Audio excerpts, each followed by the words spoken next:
மாதா தொலைக்காட்சி அன்பர்களே, இறந்த நம்பிக்கையாளர்களின் ஆன்மாக்கள் இறைவனிலே நித்திய இளைப்பாற்றி அடைய நமது மாதா தொலைக்காட்சியோடு இணைந்து ஒரே குடும்பமாக மன்றாடுவோம். Thiru Ramon Victor, Chinnalapatti, Dindigul.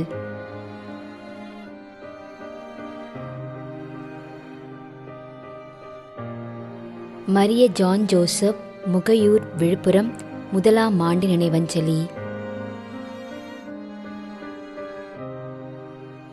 S. Aloysius Dhairiyanathan, 4ஆம் ஆண்டு நினைவஞ்சலி.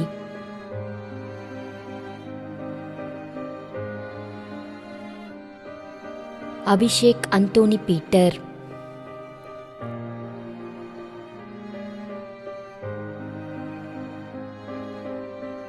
நெல்சன் பெர்னாண்டஸ் தெரேசா, 4ஆம் ஆண்டு நினைவஞ்சலி.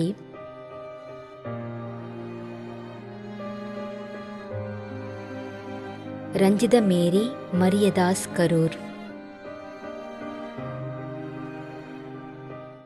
மேலும் கொரோனா நோயினால் பாதிக்கப்பட்டு இறந்த அனைத்து நம்பிக்கையாளர்களின் ஆன்மாக்களுக்காகவும் யாரும் நினையாத நம்பிக்கையாளர்களின் ஆன்மாக்களுக்காகவும் மன்றாடுவோம்.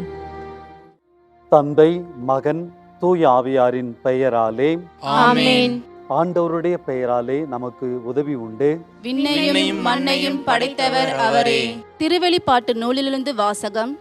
அதிகாரம் 14, இறை வார்த்தை 13. விண்ணகத்திலிருந்து ஒரு குரலை கேட்டேன்.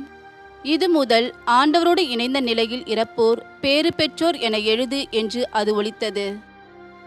அதற்கு தூய ஆவியார், ஆம், அவர்கள் தங்கள் உழைப்பிலிருந்து ஓய்வு பெறுவார்கள், ஏனெனில் அவர்கள் செயல்கள் அவர்களை பின்தொடரும் என்று கூறினார்.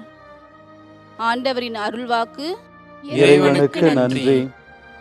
நம்மிடையே வாழ்ந்து இறந்து போன இறைவனின் அடியார்களுக்காகவும் மேலும் குறிப்பாக மாதா தொலைக்காட்சி வழியாக நீர்த்தார் நினைவில் இன்று நினைவு கூறும் இறைவனின் அடியார்கள் அனைவருக்காகவும் மன்றாடுவோம். விண்ணுலகில் இருக்கின்ற எங்கள் தந்தையே, உமது பெயர் தூயது என போற்ற பெறுக. உமது ஆட்சி வருக. உமது திருவுளம் விண்ணுலகில் நிறைவேறுவது போல மண்ணுலகிலும் நிறைவேறுக. எங்கள் அன்றாட உணவை இன்று எங்களுக்கு தாரும். எங்களுக்கு எதிராக குற்றம் செய்வோரை நாங்கள் மன்னிப்பது போல எங்கள் குற்றங்களை மன்னியும். எங்களை சோதனைக்கு உட்படுத்தாதேயும், தீமையிலிருந்து எங்களை விடுவித்தருளும். ஆமென். மன்றாடுவோமாக. இறைவா, இரக்கம் காட்டுவதும் மன்னிப்பு அளிப்பதும் உமது இயல்பு.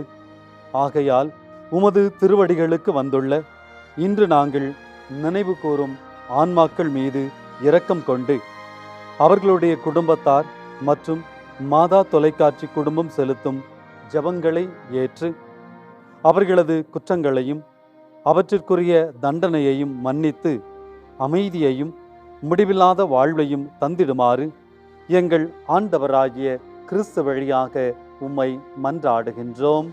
ஆமென். நிலையான இளைப்பாறுதலை ஆண்டவரே இவர்களுக்கு அளித்தருளும். முடிவில்லாத ஒளி இவர்கள் மேல் ஒளிர்வதாக. இறந்த நம்பிக்கையாளர்களின் ஆன்மாக்கள் இறைவனின் இரக்கத்தினால் அமைதியில் இளைப்பாறுவனவாக. ஆமென்.